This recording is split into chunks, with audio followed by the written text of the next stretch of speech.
Hey, I just wanted to do a quick video response to your video about your going to Raw this past Monday. Um, I think that's awesome. I've personally been to a bunch of WWE shows. I've only actually been to uh, one or two live Raws and I think one live Smackdown.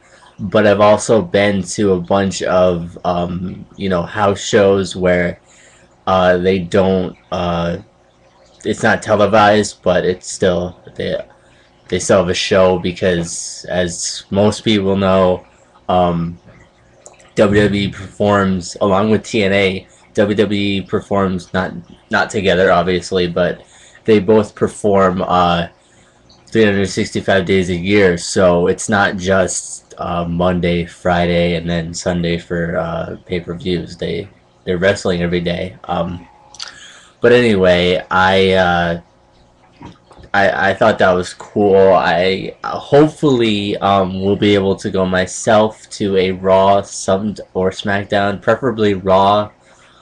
Um, well, I don't know. Depends on how the core goes and how the new Nexus, because I'd like to go see those guys live. But it's kind of hard because I live in Pennsylvania, but I live up in the Northeast. And usually when Raw or SmackDown comes to PA, it's like Philly or Pittsburgh or Erie or something like that. So it's kind of hard to get money for a show and then to get down to the show. Um, and plus, I promised myself last time that no matter how much it cost, I was gonna get a front row seat because front row is the best. You don't get as many stupid people in front of you like getting up, especially when you're short like I am. I'm only like 5'2", so when there's a tall guy in front of me, it sucks. But anyway, back to the Raw.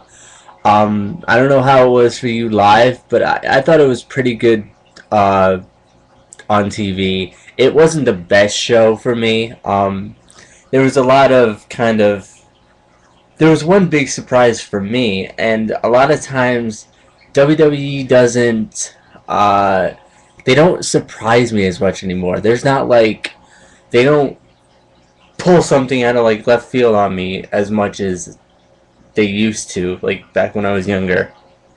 But last night, I don't know if you saw it being live or if you've watched it back live on TV or anything, but apparently they had a backstage segment, and it was the Bella Twins walking into Daniel Bryan's locker room, because they both have that thing with him, and they're trying to get him and whatever. I don't know. They're like fighting over him, but you find him on the couch kissing Gail Kim. I think it was her. Yeah. And apparently they have been dating for the past like 6 months, and Daniel didn't want to tell the Bella Twins because apparently he felt bad for them because since there aren't any special guest hosts on Raw anymore, they don't really have anything to do. And I just thought that was kind of stupid, but it surprised me like that they would do that on Raw. Like, what? Anyway, I don't know. It just kind of threw me for a loop there for a minute. But anyway, but I have to go to my favorite parts of Raw. Obviously, are with the new Nexus and the core that came to Raw this week. And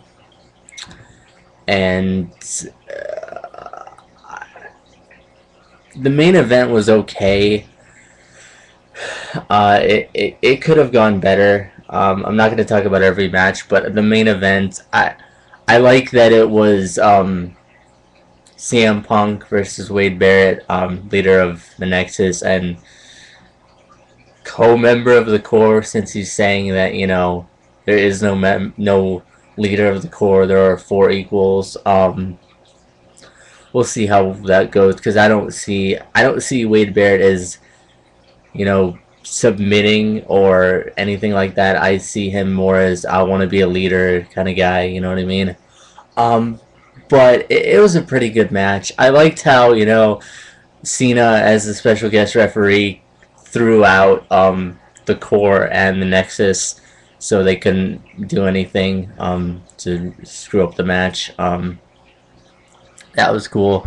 But then he did. I thought it was funny that during the match he went out and started signing autographs again.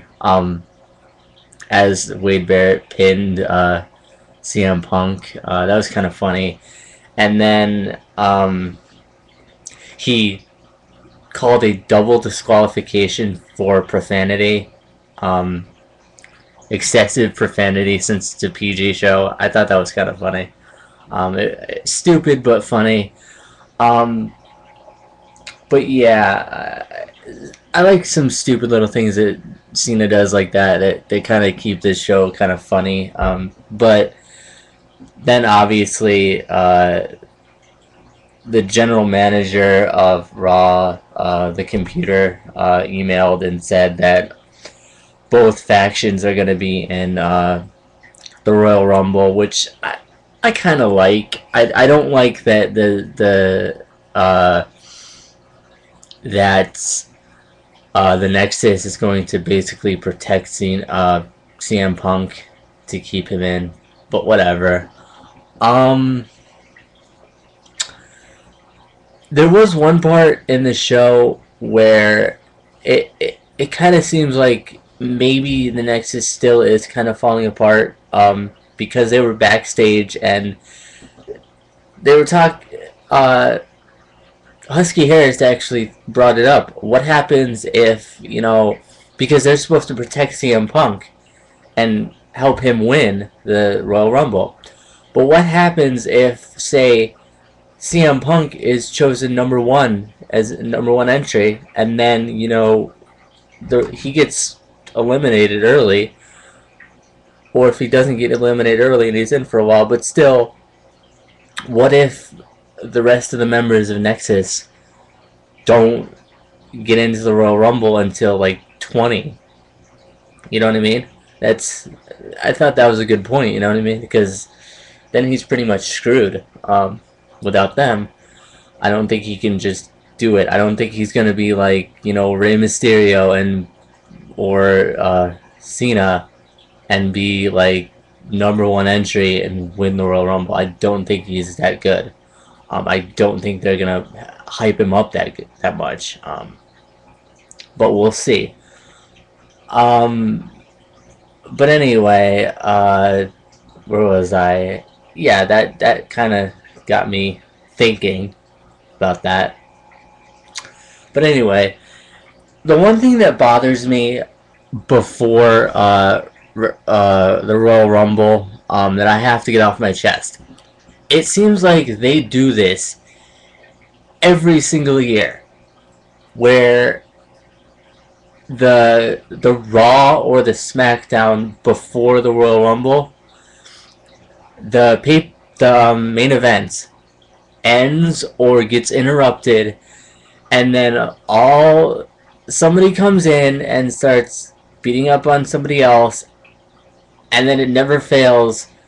The rest of the locker room comes down, and it's like a mini Royal Rumble. I mean, it's cool to an extent, like when you do it one year, but when you do it every year, it kind of annoys me personally, because, you know, you get to expect it. And I don't like in wrestling when you expect something. I like surprises. I like, you know, even from one of my last video responses that I responded to somebody else. I like when you build up to something, not just randomly do shit. Like, it just bothers me. But anyway, I'll stop rambling now, because I don't even know what I'm talking about anymore. But no, I do. But yeah, I just wanted to put my thoughts into Raw last night.